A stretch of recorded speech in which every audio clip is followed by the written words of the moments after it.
So this video is called Welfare Check because someone just did one on me. They were worried that, a good friend of the show, they meant well, but they hadn't seen any content from me and they were really worried for me. And I explained to them, it's totally normal. I always have a break, just like I did in May after the federal election. And then it dawned on me. I was like, I've actually got to catch up all you guys on what's going on, how'd the Victorian election go, what's in store for us in 2023. So here we go. The Victorian election. A month ago, I sat in this exact same spot and answered the question, can Dan Andrews win? And I said, it depends what you mean by win. And I said it exactly like that. There are three ways that you could win. The first one was for the Liberal Party and the National Party as a coalition, forming the majority of seats in the lower house and picking who the Premier is, probably Matthew Guy. Now, unfortunately, they didn't come through because the Liberal Party, under Matthew Guy's leadership, had no clear messaging. They were not conservative. They completely abandoned their base. But the National Party did very well because they know who they are. And so they didn't get the majority of seats between them, and that means they don't get to pick the Premier. The Labor Party did. The second way they could have won was the seat of Mulgrave, cutting the head of the snake off because it's Dan Andrews' seat. Now, unfortunately, despite the best efforts of Family First, Aidan McLindon from the Freedom Party, Ian Cook running as an independent, and also Michael Pierstrino for the Liberal Party, between them they couldn't come up with the votes to beat Dan Andrews even off the primary vote.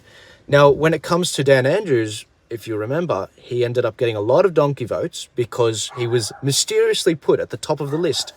It looks like that's tipped him over the edge. I was listening to Ian Cook's campaign manager, Emily, from Voice of Victoria, and a lot of her scrutineers were saying that they saw in some polling places up to 30% of the votes in the polling booths for Dan Andrews being donkey votes. So it could be 5% of all Dan Andrews votes are donkey votes. And that's what got him across the line. This is just the latest reminder of why it's important to vote properly. Less dicks on ballots means less dicks in Parliament, as Emily said. And finally, the third way to win was to actually capture the balance of power in the upper house between the freedom parties. That also didn't happen. It looks like the legalised cannabis party is going to capture 2 to 3 spots, securing the supply that Labor needs in order to get things passed through the upper house. That's really unfortunate. The freedom parties did well. They got 3 spots. Maybe they could have gotten more. But unfortunately, the Liberal Party, once again, they've let us down. They did not do a good job. They did not do good on messaging. They did not represent their conservative base, and a lot of people abandoned them. It's also worth mentioning that the freedom parties, we didn't need 9 of them. I mean, seriously. In the federal election, we had 10. In Victoria, we had 9. I'm so glad in New South Wales we don't have that many. We've probably got about 2 to 3 serious ones. How did Turning Point go? How did our resources go? Well, we set out to deliver 4 projects and we delivered 6. We spoiled people with information which gave them transparency with the political process, whether it was the Glenn Jury stuff or the party's policies or whatever. There were 6 projects. It was crazy. And we saw an increase to the How to Vote card downloads from the federal election. In the federal election, we got 43,000. In Victoria's election, we got 63,000. So we increased it by basically 50%. And we're stoked. That's awesome. And that's a credit to you guys for sharing the resources out there with everyone you know. And so we're proud that there was literally nothing else we could have done. Like, we left it all in the field. Now, where do we go from here? Because a lot of people are a little bit lost. About 6 weeks out from the election, I warned what was going to happen. I also warned what was going to happen 100 days out from the election.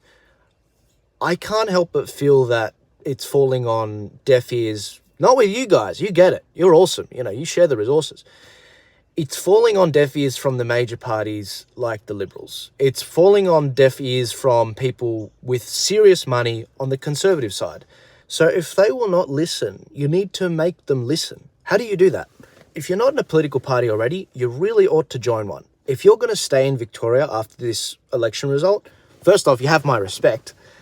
But second off, you need to join a political party. I don't care which one. Join one. Start making change. Start getting people in your family, people in your community to join it. If you're looking at the 9 freedom parties, I strongly recommend personally joining one of the ones that actually got someone elected in the upper house. The honourable mentions to Family First and the Freedom Party, who got a very high vote in the lower house, but unfortunately they didn't get anyone up. They're also good parties to join as well if you really want. But it does look like the Lib Dems, the Democratic Labour Party, but also the Pauline Hanson's One Nation managed to get people up. So look, consider those parties. But also, if you really don't want to join a freedom party, join whichever other party which, appeals to you. Join the Liberal Party, reform the Liberal Party. There's a lot of great people there. Join the Labor Party, make it back into what it used to be. Join the Greens, make it a truly Greens party, and actually make it maybe a nuclear party, because nuclear doesn't put out emissions. Do you get my drift? The reason why things have gotten so bad, as I've said many times, and as Jordan Peterson said on his recent tour, where responsibility has been abdicated, opportunity lurks. And if you don't seize that opportunity, the worst kinds of people are going to seize it, and they're going to weaponize that opportunity against you. So if you're going to stay in Victoria, the pathway is clear. Why join a political party? It allows you to have a say over what policies the party runs on, what candidates get voted up, and it allows you to veer that party wherever you want it to go. And if you're not in the room, other people are going to make that decision for you where it goes. So what's in store for us in 2023? Well, we've got a New South Wales election in March. In many ways, the stakes couldn't be higher.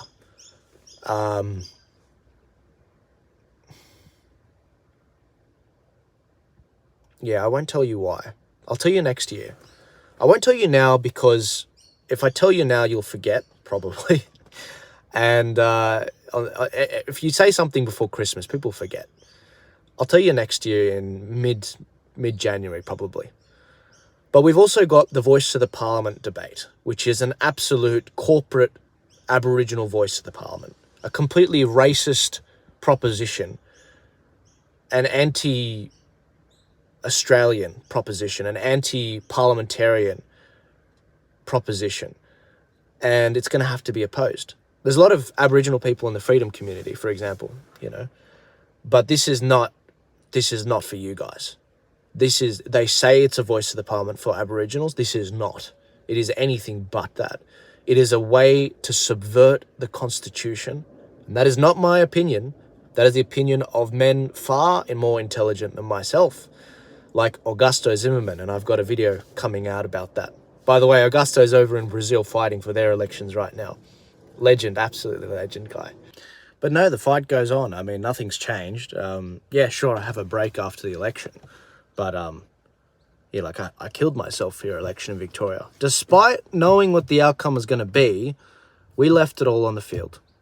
And that's something to be proud of. That's awesome. I mean, that is true courage. When you know that, something's going to go a certain way, but you work your fingers to the bone in order to get, the best possible opportunity.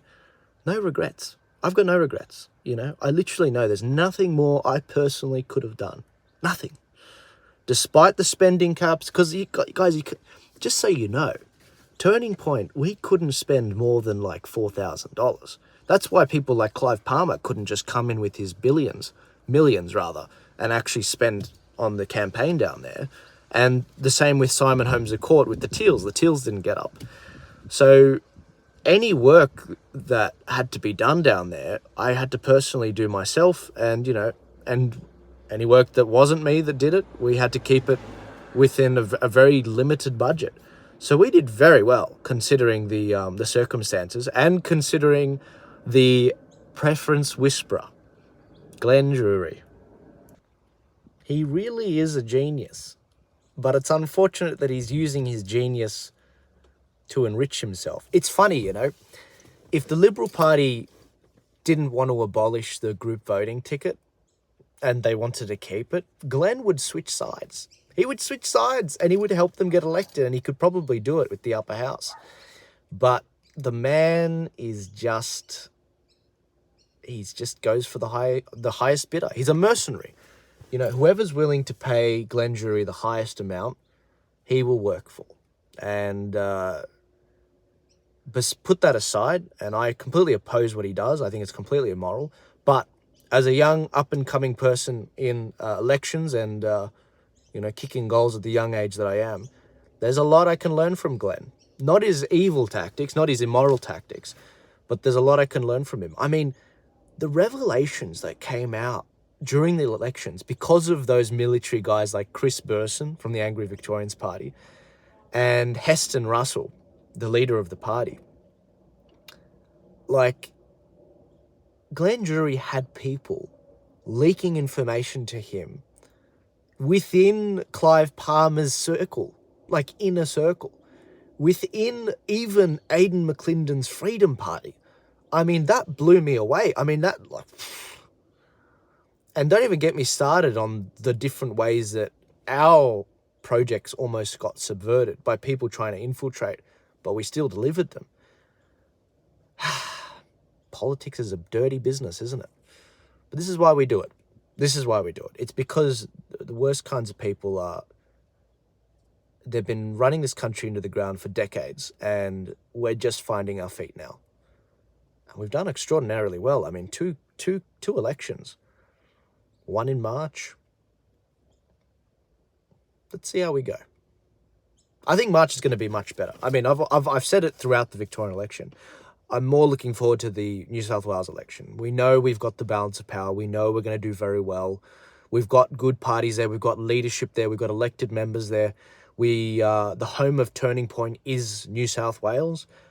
Despite the fact we had a team for Victoria's election in Victoria, the home of our audience is New South Wales. That's where like 50% of our audience is. And so, yeah, it's go time. It's going to be good. I'm looking forward to it. And as I alluded to before, the stakes couldn't be higher for New South Wales and the country. There are repercussions for the entire country, which I will tell you about next year. But until then, the best advice I can give you guys is have a nice break. I hope you enjoy your Christmas and New Year's celebrations. If you're like me and things are a bit tight right now because of, you might have lost your job as well, over the last 2.5 years. I feel sorry for you, especially if you have kids and a partner, and you can't get as many presents for your kids under the tree like you used to, or you can't, go on that holiday for as long as you wanted to, or any holiday at all. You got to work the whole time. I am sorry. I'm sorry that you've gone through all of this. And all I can say is that next year times will be tougher, and we've got to tighten our belt. But I'm not going anywhere. I'm here with you guys. I'm going to be giving you more information into the new year. We are ramping up plans next year with more tours, bigger guests from America. Announcement coming out on that soon. We're infiltrating the universities and establishing chapters at the universities to tackle those factories of bad ideas.